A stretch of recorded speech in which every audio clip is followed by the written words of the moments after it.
Damien, published in 1919, is the first of Hermann Hesse's major novels, and introduces the questions and problems he would continually return to throughout his literary career.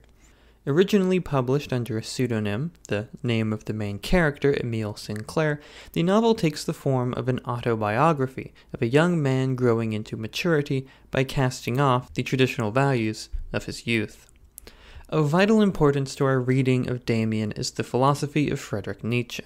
I spoke about his book The Gay Science in a prior episode, which you can refer back to, but I'll provide here a brief overview of what I consider the most important of his ideas as they pertain to this book specifically, that of the Overman/Superman, or Übermensch in the original German. A note on translation here: both Overman and Superman sound a little bit stupid, and Übermensch just sounds really fascist, so there's really no good way to talk about this concept without sounding a little bit silly. I'd encourage you to join me in not focusing too much on this label or the name, but instead on the concept behind it, which I'll be explaining. I'm going to use Overman from here on out because it's distinct enough to avoid confusion with the comic book character. Now, when Nietzsche appeals to this concept, he doesn't always use this precise word, but there is a tendency in his aphorisms for him to make distinctions, to separate humanity into two classes of people, and when he does this, he is usually implicitly talking about Overman. One key aspect of Nietzsche's philosophy is self-actualization. What this entails is freeing oneself from forces of repression, which commonly take the form of religious codes of morality. An overman is someone who can cast off these shackles and live in a totally free manner, manifesting their will directly and completely in the world. An overman is not a moral man and is not a good man, but is the most ultimately powerful man because he is in full control of himself. Nietzsche himself was no such person, and didn't seem to believe that such a person was even possible at the time of his writing. What he was intending to do was provide a foundation for the future to build upon, in order to eventually unlock the full potential of humanity. That is, humanity as individuals, not as a collective. Now, this concept of the Overman or Übermensch can, of course, be taken in a variety of ways. Many see it as a glorification of coercive force, such as using physical strength to enact one's will, or using mental fortitude to bend the world to fit your reality. Max Damien, a principal character in this novel, often showcases this sort of persuasive and physical strength, and sort of embodies this type of Overman. Generals, warriors, and even fascist dictators fall under this sort of definition, which quite reasonably leads many people to be very dubious of any invocation of Nietzschean philosophy. This is not an incorrect reading at all, but I also don't think it's the only way to interpret the idea. It is clear in Nietzsche's work that there is a little bit more to the Overman than physical violence and coercion. Often he will connect this concept to artists, primarily poets, who manifest their individual personality not in feats of physical strength, but in the creation of meaningful works. The true poet goes against the grain. They don't follow the rules of those that came before, either poetic rules or societal rules. Devoting oneself to poetry or art of any kind is rarely a popular or recommended way to spend one's life, and living an artistic life free of compromise is fraught with difficulty. Remaining true to oneself as an artist requires the fortitude of an Overman. It requires self-knowledge and self-discipline, both of which are signs of a strong will. In Hermann Hesse's later novel Steppenwolf, these sort of artists are described as, quote, eternals, with Mozart and Goethe being put forth as shining examples. people who, throughout their artistic career, strove not for fame or posterity, but for something greater even than that, something beyond time and space altogether. Emile Sinclair is definitely more akin to this type than to the someone at the gym lifting weights or an aspiring politician. He is somewhat effeminate and bourgeois, and his powers lay in his intellect. He struggles to understand himself so that he can live at all. He finds it impossible to live the kind of life that everyone expects him to. And in a way, this can be seen as a sort of weakness of his. The tribulations he faces on the way to achieving self-knowledge and self-actualization are primarily internal, and primarily about understanding both himself and the world rather than changing it. This is how Hermann Hesse seems to read Nietzsche's philosophy, and how many others do too, as a means toward forging a new way of living, a way that allows for true human thriving. This way will be different for each person. Emile, like all of us, has to discover or create the path he's following while he's already on it. This is what it means to seek meaning for your own life instead of accepting someone else's meaning. All of Hermann Hesse's novels articulate this kind of spiritual journey, a search by the main character for the meaning of their life. Each must face struggles, must fight false conceptions, and eventually emerge as a true, complete person, no longer a shadow and no longer repressed or oppressed. Emile Sinclair in Damien is quite young, and we watch him embark on the first stage of this journey. These initial steps can be the most trying, but at the same time, these early preconceptions of youth can be the easiest to break, since they come not from within ourselves, but from outside. Emile has to overcome his parents, his bourgeois upbringing, and the traditional religious values that have been imparted to him. He has to do this because he feels that pull toward eternity, toward being a complete individual. Importantly absent from this novel is any sense of social responsibility. Emile lives in a deep solipsism, concerned only with his own individual existence. The other characters have an unreal quality about them. Max Damien, for example, is only really real when he is involving himself in Emile's life. Outside of that, he almost disappears. Characters like Franz Kromer and Emile's parents are in conflict, but they don't directly interact. Instead, the conflict is that they are each pulling Emile in different directions. Emile's is a quintessentially youthful way of looking at the world, where everything centers around his journey, and the things outside of his sight may as well not exist. We must remember that the overman ideal is intrinsically tied to nobility and aristocracy. The signifiers of the overman often hearken to the European leisured class. In The Gay Science, Nietzsche praises, quote, "those men of leisure who spend their lives hunting, traveling, or in love affairs and adventures." In other words, those who are free to, due to their inherited wealth, to live whatever life they please. Emile Sinclair is not quite growing up in such extreme aristocratic leisure, but he is higher class, as we see in the fact that he goes to a different school than the working class children in his town. And the very idea that there are two classes of people, or there are people who are over other people, is obviously an aristocratic one.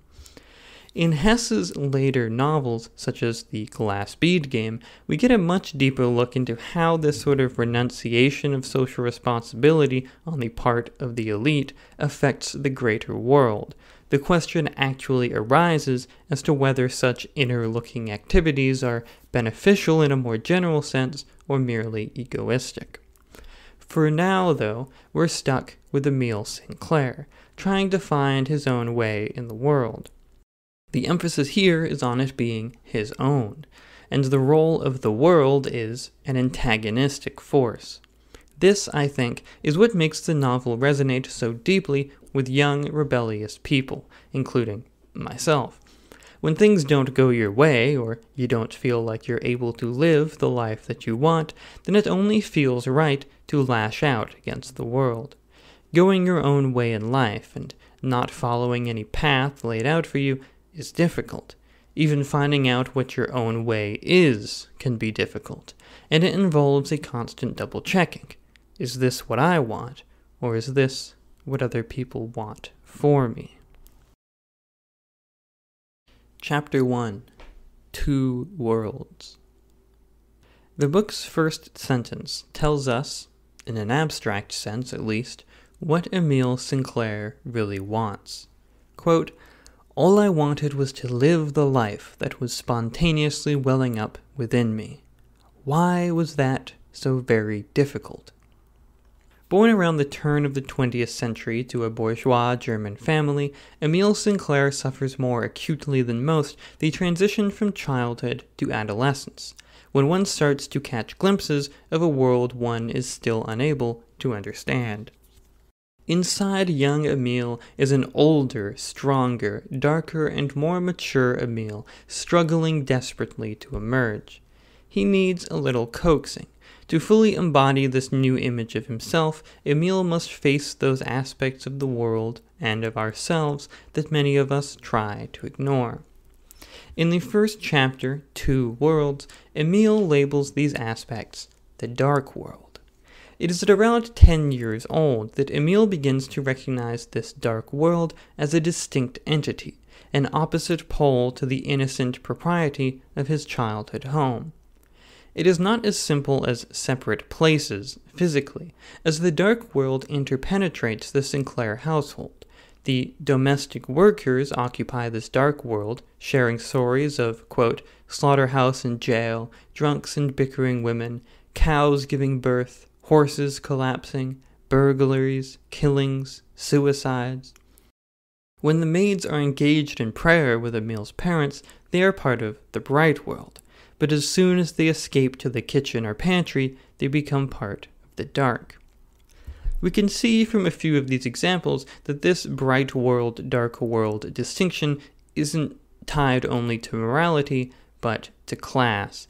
A cow giving birth or a horse collapsing is not immoral. It's completely amoral.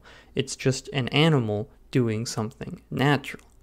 But people of Emile's social class do not deal with nature in the form of animal life in this way.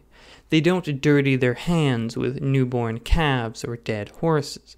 If a horse dies, it preferably dies outside of their sight and doesn't get in their way. They might have to order someone to buy them a new horse, but that's about as involved as they're going to get. So the dark world is not dark because it's inherently evil, but it's dark because it's meant to be unseen. Emile and those like him aren't supposed to look at it.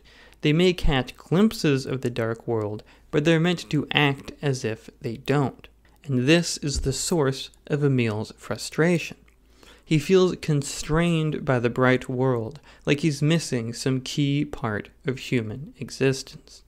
Emile feels himself to be the only one of his family who recognizes this dark world and who feels its pull. As far as he is concerned, his parents and his sisters have no connection to or conception of it at all. They fully embody the bright world. They know nothing of slaughterhouses or suicides. If we stand back to consider this outside of Emile's perspective, it is obviously untrue. His parents, no matter what their status or profession, are inevitably more tangled up in this darker world than Emile could ever imagine. But Emile does not consider this. In his eyes, the dark world exists only for him, only to tempt him exclusively. This temptation already places in Emile a sense of guilt. He is guilty just for having the thought that the dark world is maybe more interesting or more engaging than the bright. He reads accounts of prodigal sons and realizes that their fall from grace is often much more exciting than their inevitable return to the fold. This is our first hint in the novel of the concept of sin, which will play a major role in these early parts. sin within the model of Christianity in which Emil is raised often has nothing to do with actions necessarily. Sin is temptation. It is the pull toward Satan. And what's important is not doing good acts, but resisting an inner inclination toward bad acts. Being internal, this struggle is only known to you and God. Thus, you can be guilty without harming anyone around you, or without them even noticing that you're guilty of anything. This is where Emil finds himself. He considers himself innately more guilty than his parents and sisters. When he does anything bad, such as acting out when playing with his sisters, it is introducing the very concept of badness into their bright world. In this way, he is already primed for a fall. It is a self-fulfilling prophecy. And it soon begins to fulfill itself. Emil finds himself one day hanging out with a bully named Franz Kromer, who comes from the darker, poorer, lower-class part of society. Emil is frightened of Franz. Franz, by virtue of being forged in the darker parts of the world, is stronger and fiercer than him. Franz is able to order Emil and a few of his schoolmates around, making them collect odds and ends by the river that we can assume Franz will later sell. During a break, the kids tell stories about pranks and other mischievous activities they've gotten up to. Emil feels pressured to tell a story of his own, so he reaches into his imagination and begins to spin a yarn about stealing fruit from a nearby orchard. At this moment, Emil commits his original sin. Up to this point, his sins have been entirely internal, but this sin exists in the world by virtue of him speaking it aloud. It doesn't actually matter that the sin itself is untrue. Emil, through his enthusiastic storytelling, convinces himself that it is real. As the reader, it is clear that his audience likely doesn't believe his story, but Emil thinks they do, and that's all that matters. This sin has now stained his external reputation, and that makes him a legitimate sinner. There is an obvious parallel here between Emil's original sin and that of Adam and Eve picking the apple in the Garden of Eden. Another parallel, which itself is using Genesis as an archetype, is St. Augustine's original sin of stealing pears. Like Emil, Augustine is far more scandalized by this petty crime than anyone without an overbearing religious conscience might be. Augustine pleads to God, quote, "Now behold, let my heart tell thee what it sought there, that I should be gratuitously evil, having no temptation to ill but the ill itself. It was foul, and I loved it. I loved to perish. I loved mine own fault, not that for which I was faulty, but my fault itself." Emil similarly relishes in his imaginary theft and the feeling of guilt that it provides. Whereas before he had felt a vague, abstract sense of guilt with no fixed position, now he has a real, albeit imaginary, tangible guilt in which to revel in. He finally has a reason for his feelings. This allusion to St. Augustine sets up an archetype for Emil's journey that we already know will not be fulfilled. We know this because earlier, when Emil comments on the stories of prodigal sons, of which Augustine's Confessions is a foundational example, he rejects the premise that a return to grace is a satisfying resolution. Emil's journey begins with familiar notes of Christianity and sin, but it is going to provide a new spin on it. Emil will not fall and then return to where he was, but instead he will find somewhere new, some new way of being that is different from the ideal world of his parents. Emil is a modern man, a follower of Nietzsche. He sees that the world is changing and that the old beliefs can't keep up. Franz Kromer uses Emil's lie about the apple orchard to blackmail him. threatening to rat him out if Emil doesn't give him money or perform tasks for him. Kromer obviously sees through Emil's lie, and he uses this to concoct his own lie, telling Emil that he actually knows the man whose orchard Emil stole from, and that this man is offering a reward for information regarding the theft. Both Emil and Kromer know that this theft is imaginary, but it still has the power to affect their relationship and their power dynamic. Kromer, by sheer force of will, is able to convince Emil that this threat is real, and therefore turn an imaginary idea into an instrument for his own ends. We will later hear Max Damian discuss this very power, which he uses on his school teachers and possibly on Kromer himself. Damian, however, doesn't use this power for mere pecuniary or otherwise trivial ends, but only when he feels an intense spiritual inclination toward a certain goal. This places Damian above the average schoolyard bully, and makes it clear that his Nietzschean overman abilities are not about power for its own sake, but about the power to self-actualize. To return to Emil, as soon as he acquiesces to Kromer's blackmail and promises him money in return for not being turned in, he's done for. "My life was wrecked," he says.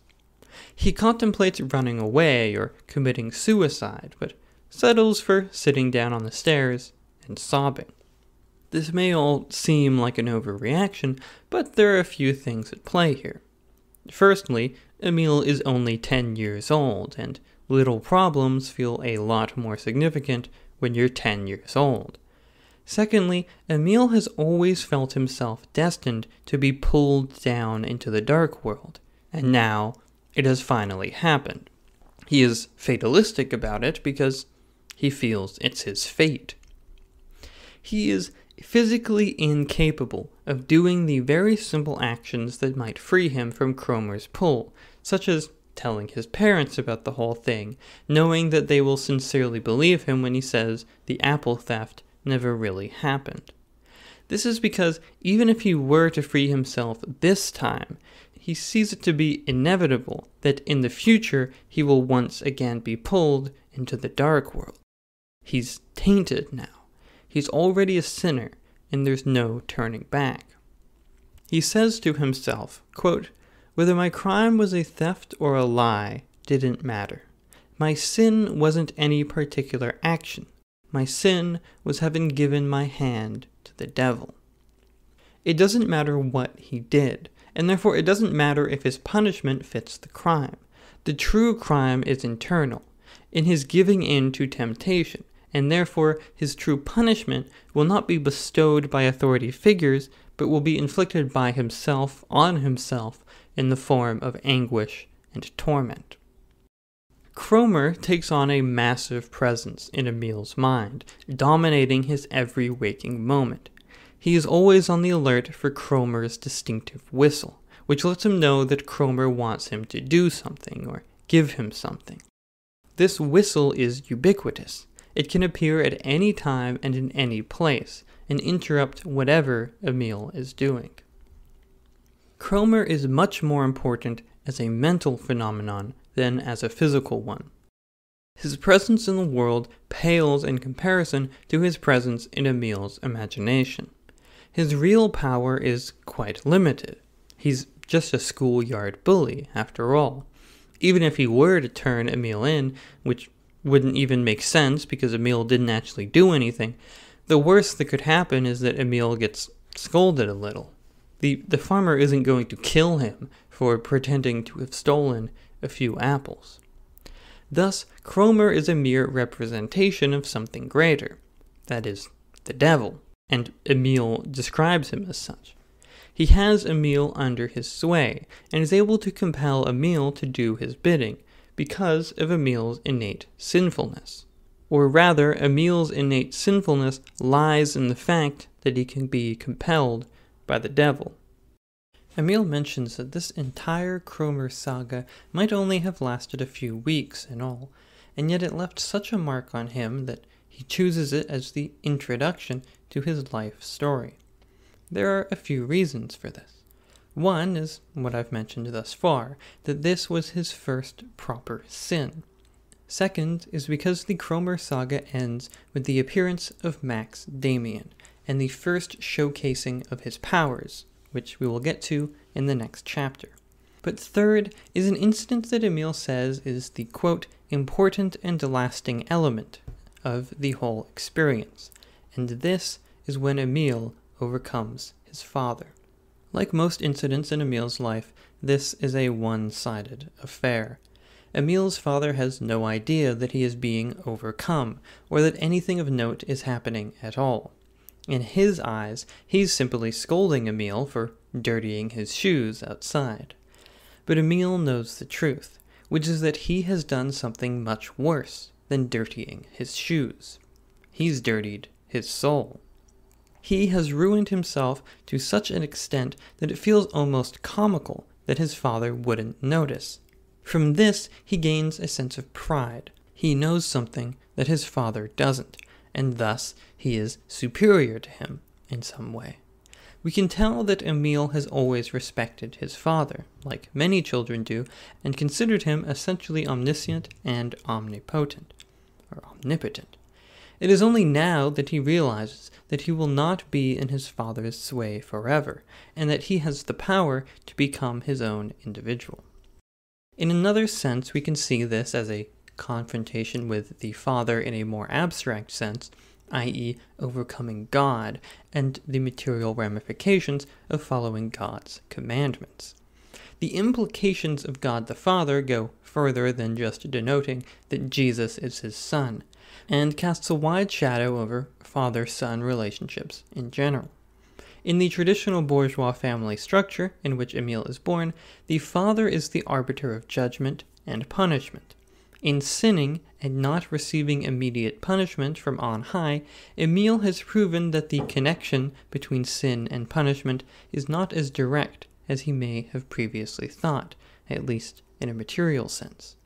No one can punish you for things they don't know about, and it is now proven to be possible for his father to not know about things. This whole initial chapter is about tearing down these sorts of structures and barriers that prevent Emil from expressing his true self, which must, in order to be true, incorporate aspects of both the dark world and the bright world. The initial consequences of these breakdowns are anguish and torment, and Emil remembers this era as a terrifying and terrible time in his life. But at the same time, it opens up the possibility of true self-knowledge and self-actualization, which will become the driving force behind the rest of the narrative. By the end of this first chapter, Emil is entirely estranged from his family. They can't understand him or what he's going through, and he can't possibly feel comfortable in their presence, considering the state of his soul. Cast off from the familiar path, and no longer able to look to his family for comfort or guidance, Emil is in need of a new compass by which to orient himself. And this comes in the form of Max Damien. Chapter 2. Cain. Max Damien is a mysterious transfer student who had joined Emil's grammar school shortly prior to his run-in with Franz Cromer. He is several years older than Emil, and has an air of maturity and cool sophistication that makes him stick out even from the students in his own grade. He stands apart from them, not participating in their scuffles or their games, and seems to consider the teachers as his peers rather than the students. Due to his cool demeanor and aloofness, rumors begin to spread throughout the school. His mother is a widow, and neither of them attend the church, causing speculation as to whether they might be Jewish or Muslim or something else altogether. These rumors are not actually too far from the truth, as these next two chapters, titled Cain and The Thief on the Cross, center around Damien's unorthodox and even blasphemous interpretations of biblical stories. Emil is already emotionally well on his way toward abandoning his childhood religion, but what Damien provides here is an intellectual basis with which to justify these sentiments. Emil first meets Max Damien when their classes have to share a classroom for a session. The older students are working on an essay, while the younger are lectured on the story of Cain and Abel. Emil finds himself unable to resist stealing glances at Damien, even though he admits a certain aversion to him. We can chalk this up to a sort of jealousy, as Damien seems to be able to do what Emil cannot, that is, live the life that is spontaneously welling up inside of him. Emil has still not overcome the repressive judgments of his society. When he sees Damien acting out of line, he still has this desire to stop or censure him. After class, Damien catches up with Emil and asks to walk with him a ways. When Emil points out his house, Damien says that he already knows about it, and has in fact been curious about a worn-out crest on the wall above Emil's front door. The contents of this crest foreshadow a motif that will show up later in the novel, but of initial interest here are two things. First, that Damien immediately reveals that he has more or deeper knowledge of Emil and his upbringing than Emil himself does. And secondly, it seems to hint at a sort of fate or destiny for Emil, being born beneath a symbol that will later represent his spiritual journey. Damien then, out of the blue, asks what Emil thinks of the story of Cain and Abel that they had been learning about in class. Emil's initial response points to his ambivalence. He actually dislikes much of these stories he learned in school, but doesn't dare say it. Instead, he gives a non-committal answer, saying it's fine. Damien, for the first of many times, sees right through him, and launches into a strange exegesis of the tale. In the original version, Cain kills his brother Abel because God prefers Abel's offerings more. To quote the New International Version of the Bible, quote, "Then the Lord put a mark on Cain, so that no one who found him would kill him." Cain then travels to a land of Nod, where he ends up taking a wife and becoming a patriarch in himself. The actual story in the Bible is quite short and enigmatic, open to a wide variety of interpretations. In Damien's version, Cain is not marked by God because he killed his brother. The mark instead came first, and perhaps isn't a physical mark at all, but some aspect of his personality that distinguishes him from others. Damien posits that this might have been heightened intelligence or bravery. This strong, distinguished man, Cain, killed another man for whatever reason, maybe his brother, maybe not. As Damien says, quote, "When you come down to it, all men are brothers." And no one was brave enough to take vengeance. And so they invented this idea that God had decided he can't be killed in order to exculpate their cowardice. When Emil looks at the Bible when he gets home, he finds Damien's theory to be nonsensical. The text does not support such a reading at all. Damien has gone beyond biblical criticism here. He essentially ignores the text completely, arguing that the story we have received in the Bible has been corrupted over time. This argument of corruption or of wrongly interpreted texts is the same that Jesus makes when he disregards the Pharisees, and the same that Muhammad makes when he claims the Quran to be the true word of God, as opposed to the Hebrew and Christian Bibles. Damien is not trying to reinterpret Christianity here. He is instead founding a new religion. In this new religion, Cain's mark takes on an entirely different meaning than it does in Genesis. Cain is not the lowest of the low, but instead the highest of the high. The mark is a mark of distinction, and it is one that Damien clearly has. Emil specifically notes, quote, "This Damien, isn't he himself a sort of Cain?" Damien stands taller than his peers. He frightens them with his intelligence and the sharp look in his eyes. They don't like him, and they spread nasty rumors about him, but he doesn't care, because he knows himself to be above all that. Damien's take on Cain is essentially a self-justification, in the same way that he argues that the priestly interpretation of the story serves the ends of priests. His version serves his own ends. We know that Damien is a clever guy, so it's likely that this is an intentional and cynical move. Like Bazarov in Turgenev's Father and Sons, Damien realizes that if all these myths are mere inventions in order to promote ideologies, what's to stop him from inventing his own myths? There is no fundamental truth to them, only the emotional meaning and what they make us do. The story of Cain itself is not important. What's important is convincing Emile that Damien's way of life is the best. We will get into the possible reasons he wants this to happen later. Emile connects this story of Cain to his earlier experience with his father, where he felt superior in his distinction as a sinner over his father's innocent piety. Despite the fact that it's nonsense in a biblical sense, Damien's story has, in his eyes, an emotional truth, and he takes it on as a sort of framework for the type of critical thinking that he's going to engage in for the rest of his life. Damien's Cain is a sort of overman. He stands superior to those around him because of his power to transcend their bourgeois morality. Soon after this conversation, Emile's difficulties with Cromer come to a head. Cromer asks Emile to bring his sister along so that he can, quote, get to know her.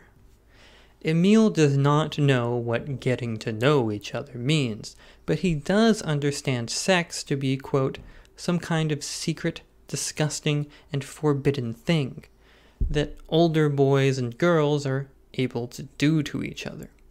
Sex is clearly part of the dark world, and to bring his bright world sister into contact with it would be more monstrous than anything Emile has done thus far. At this point, Emile has reached an impasse. Petty crimes, real or imaginary, are one thing, but corrupting his own family is another. It is no surprise, then, that Max Damien shows up to solve the problem. It is important to note here that Max Damien, although cool and aloof, is always the one approaching Emile, going out of his way to involve himself in Emile's life. He finds Emile at this time jumpy and anxious, and immediately surmises, using what he calls mind reading, that Emile shares some sort of secret with Franz Cromer, and is in his debt. Quote, "You ought to get rid of that fellow," he says. "If it can't be done any other way, kill him. I'd be impressed and pleased if you did. I'd even help you." This is the Cain/Overman in Damien coming out. He has transcended regular morality and sees the world simply. If you don't like someone, and you don't want them to exist in the world, you should kill them. It's as easy as that. It makes sense logically. The only thing going against such an idea is the moral framework we have been raised to live in. In the end, Damien doesn't kill Cromer, but he does manage to stop him from harassing and blackmailing Emile. In terms of how he went about this, all we find out from Damien is that he, quote, merely spoke to him and made it clear that it's to his own advantage to leave Emile in peace.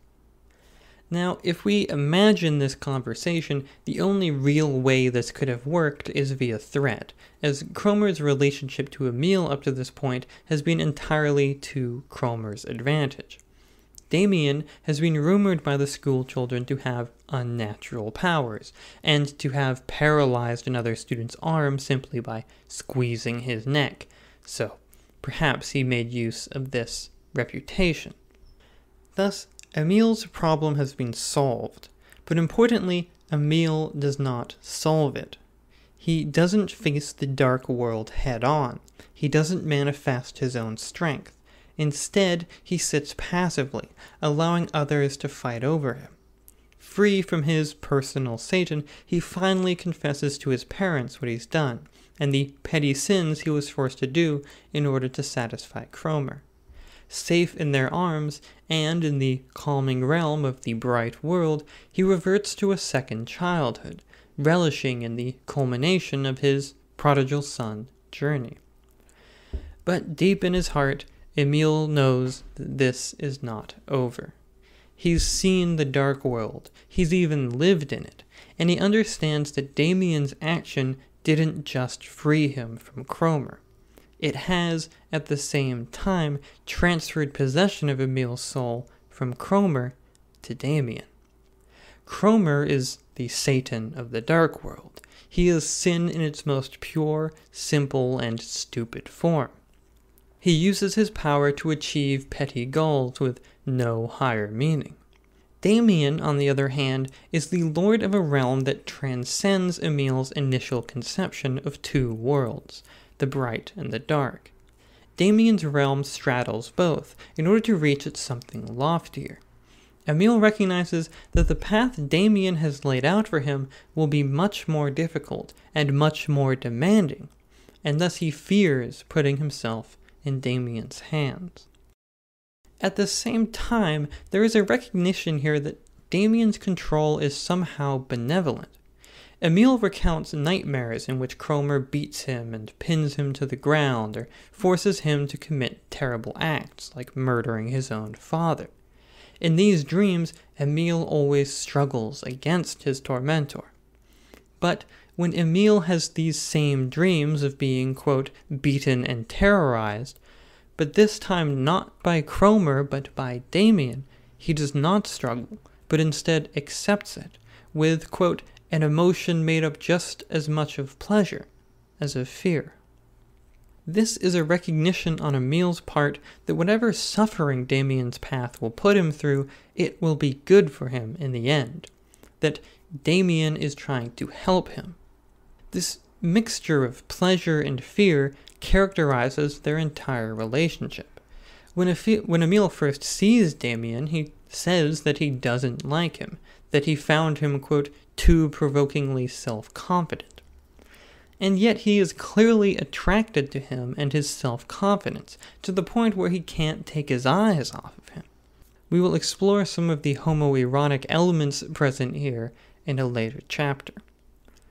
Due to Emil's fear of this domination, he tries to forget about Damien completely after the Cromer saga, never actually thanking him for his help.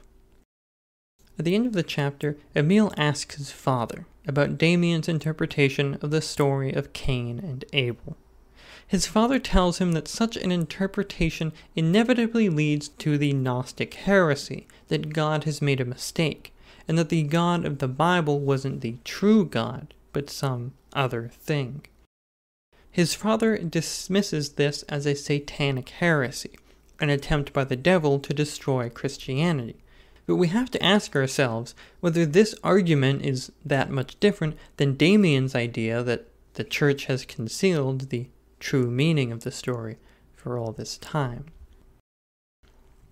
Now that Emil has this other perspective, the traditional Orthodox interpretation feels just as arbitrary as anything else. Emil has overcome the point in his life where this kind of authoritative voice is comforting, and instead has learned that he must doubt everything. Chapter 3: The Thief on the Cross. We will conclude this first part of our Damien episode by taking a look at Chapter 3, The Thief on the Cross, which serves to accentuate many of the themes introduced in the previous chapter. We learn a bit more about Damien and some of his powers, and he offers us another heretical biblical exegesis. After saving Emil from Cromer, Damien disappears from Emil's life for a number of years. Without Damien around, Emil makes little progress in his development, still caught in much the same place as we left him at the end of Chapter 2. In fact, he has very little to relate about this Damien-less period of his life at all, aside from mentioning the imposition of sexual thoughts into his mental life, which he refuses to confront, still thinking of sex as that, quote, secret, forbidden, and disgusting thing. He makes no attempt to reconcile his feelings, instead living a sort of double life, where he continues to act like a child while growing into an adult. These sexual feelings are only briefly introduced in this chapter. They will become much more important in the following. Aside from this phenomenon, Emile mentions a few instances in which he sees Damien. One, another instance of foreshadowing, where he is sketching the crest on the front of Emile's house, and another where he is casually observing a dead horse on the road. This second calls back to the description of the Dark World from the first chapter, where Emile mentions horses collapsing as a distinctly Dark World phenomenon. What we are meant to glean from this brief scene is a reinforcement of Damien's comfort in both of Emile's two worlds. When Damien reappears in Emile's life, it is during confirmation class. Confirmation is a rite of passage in many branches of Christianity, whereby young people, usually between the ages of 12 or 14, are reaffirmed in their faith as they transition into adulthood. This is often preceded by a series of lectures on a variety of topics meant to cement their foundational knowledge of Christian belief. Damien, being a few years older than Emile, should have been confirmed earlier, but in his general unorthodoxy is instead doing it a few years late, thus placing him and Emile in the same class. Once again, it almost seems that Damien's life revolves around Emile. Him and his mother both live a non-traditional life, and we see that Damien is not a Christian, which will be reinforced again during this chapter.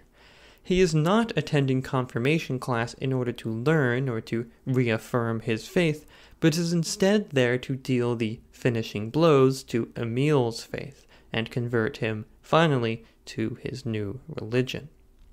This is clear from the way that Damien uses his powers of persuasion to finagle his way into sitting next to Emile during class. Their seats are meant to be arranged alphabetically by last name, but Damien simply sits down where he chooses, and by sheer force of will makes the teacher ignorant of the fact that he's in the wrong place. He convinces Emile that this is some mystical power, that an individual with a strong enough will can bend the universe to his whim, at least to a certain extent, if he desires something strongly enough. This idea reminds me of Renaissance ideas of attraction or magnetism, where charisma is considered a spiritual quality rather than a psychological one. What we're dealing with here is a difference of conception, rather than a material difference. Damien's work here has much in common with someone walking around with a clipboard like they own the place and convincing people to let them into spaces where they shouldn't be. Whether this is magic or something more mundane is often a matter of perspective. Damien is convinced that he got away with all of this due to the power of his will, rather than the teacher simply not caring that much. And Emile is convinced of this too, which in the end is what's most important here. The power of the individual will in the face of spiritual authority also plays a key role in Damien's interpretation of the story of the thief on the cross. The episode in question makes up only a few lines in the Gospel of Luke, chapter 23, when Jesus is being crucified on the hill of Golgotha. He is flanked on either side by a pair of thieves who are being crucified at the same time. One decides to taunt Jesus, asking him, if he's supposedly the Messiah, why he can't save them from their punishment. The other thief seems to be a Christian convert, since he claims that Jesus has done nothing wrong and asks him to remember him when he enters paradise. Similar to the Mark of Cain, this is a passage that is easy to pass over, being fairly short and initially seeming pretty cut and dry. The first thief is being punished via crucifixion with no hope of possible redemption or compensation because he doesn't believe in the power of Jesus Christ. The second thief, on the other hand, despite the worldly punishment he is receiving, understands that by accepting Jesus as his Lord, he will be provided an eternity in heaven, which more than makes up for a few hours or days on a cross. The episode showcases the power of conversion and of accepting Jesus. We have two people suffering the same worldly fate, presumably for the same or similar acts, and yet with two wildly varying religious ideas that will vastly alter what happens to them after death. Damien, of course, can't leave things at that. Instead, he makes a hero of the first thief, the taunting thief, for sticking to his convictions. The second thief, he believes, is an example of someone who converts on their deathbed, at the point when they have no further prospect of benefiting from sin. He sees this as taking the easy way out, and also as a form of treachery toward their past life. Such a person is fundamentally untrustworthy, because they are willing to completely change the principles they have lived by at the drop of a hat, when it seems like it will benefit them. The first thief, on the other hand, sticks to his jeering and sinful ways up to the last moment, regardless of the consequences. The story, in its original Christian context, only has meaning if Jesus' gospel is taken as the absolute truth. The second thief is only a positive role model if Jesus actually is the Son of God, and if belief in his lordship is a surefire way to achieve paradise in the afterlife. If none of this is the case, if Jesus is just some guy, and the afterlife either doesn't exist or exists in a different form, then the attitudes of these two thieves is irrelevant when faced with the fact that they both die being crucified.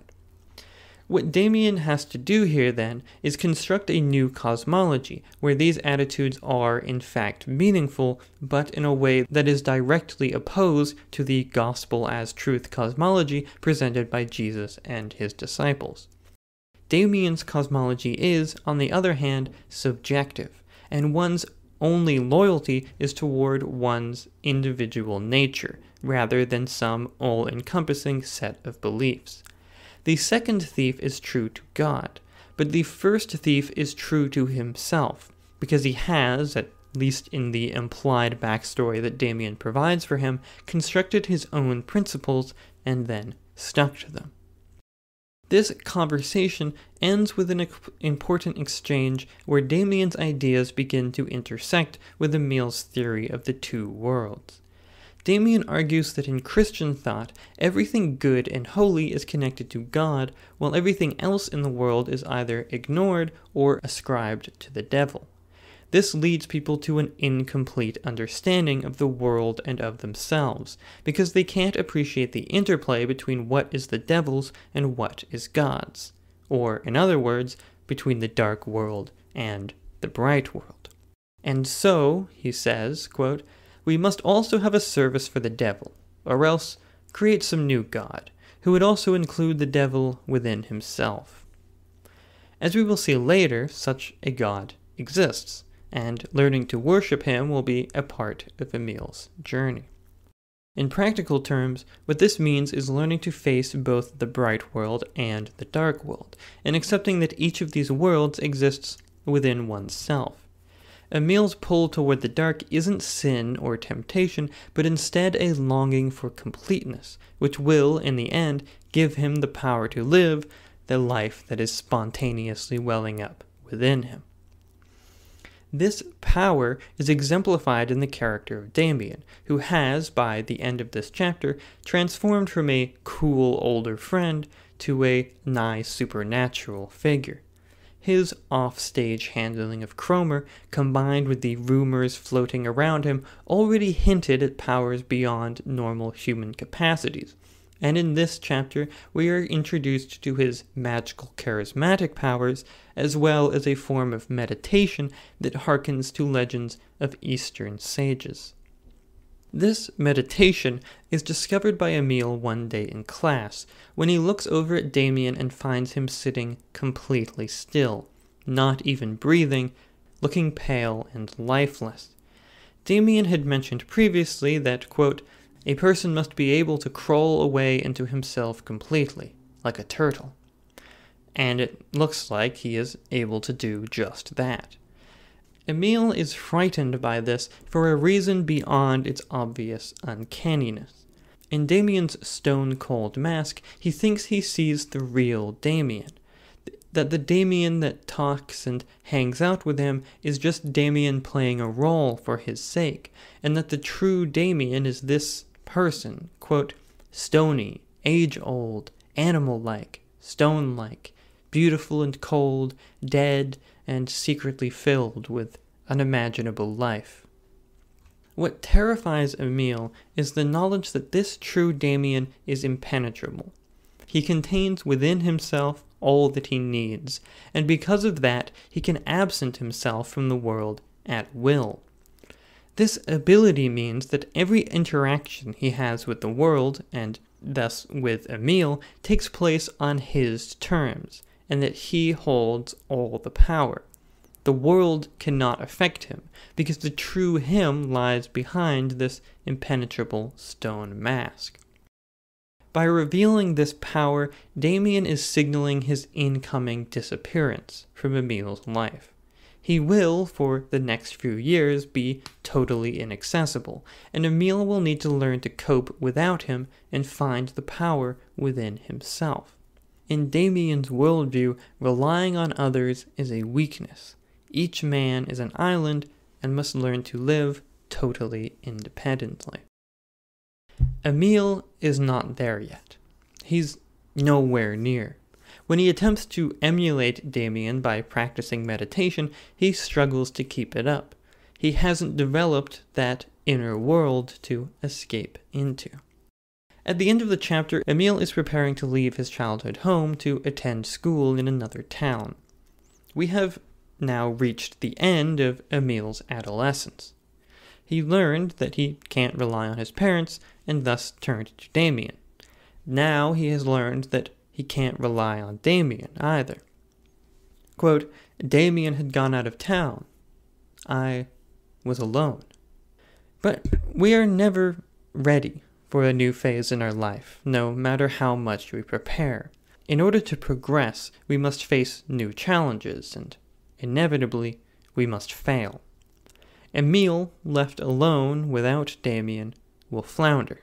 He will find himself unable, at first, to live the life spontaneously welling up within him. He's not ready yet. He's not meant to be ready yet. Damien's readiness is an aberration. He is too old for his age, as if he was simply born knowing all that Emile will have to learn. In this way, he's not a real person, because he doesn't have a journey and he doesn't change. He's more like a demigod. Emile, however, is a real person, and his struggle is that of a real person. We can attempt to learn from what Damien says if we like, but it's difficult to internalize it. That's why this story isn't about Damien.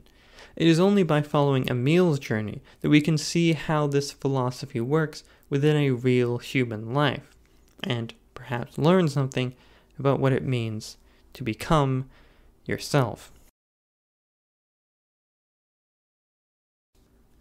In this episode, we've covered the first 3 chapters of Damien by Hermann Hesse, which means that we are less than halfway through the book.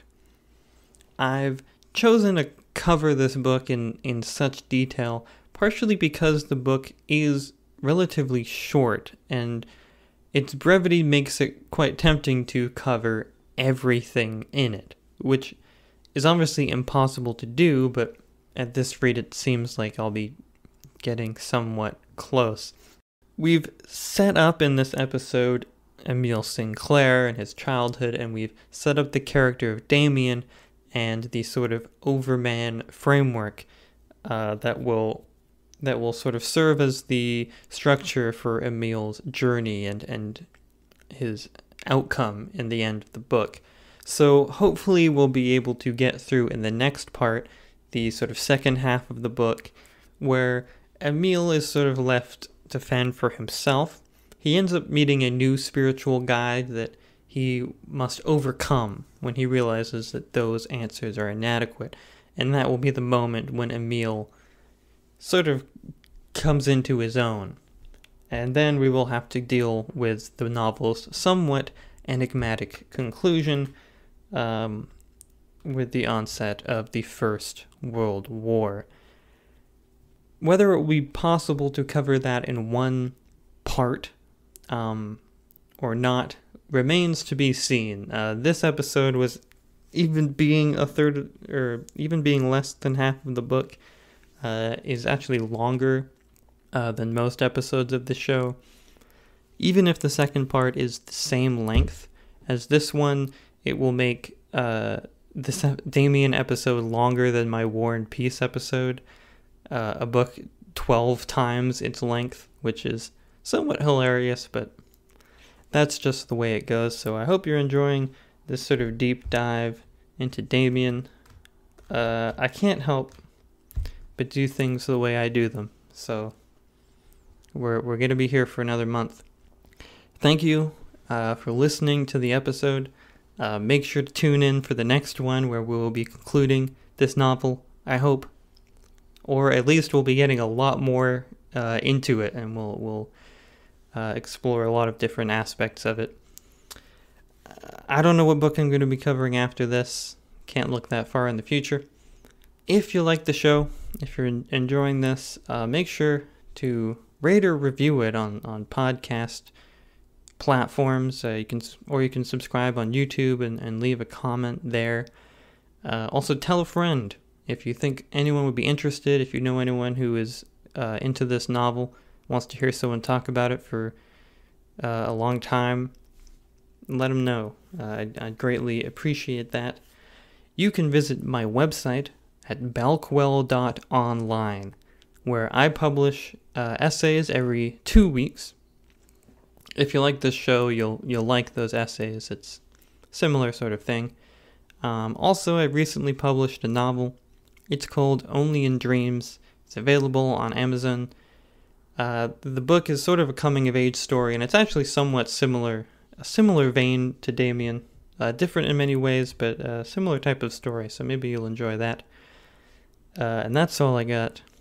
Thank you. Goodbye.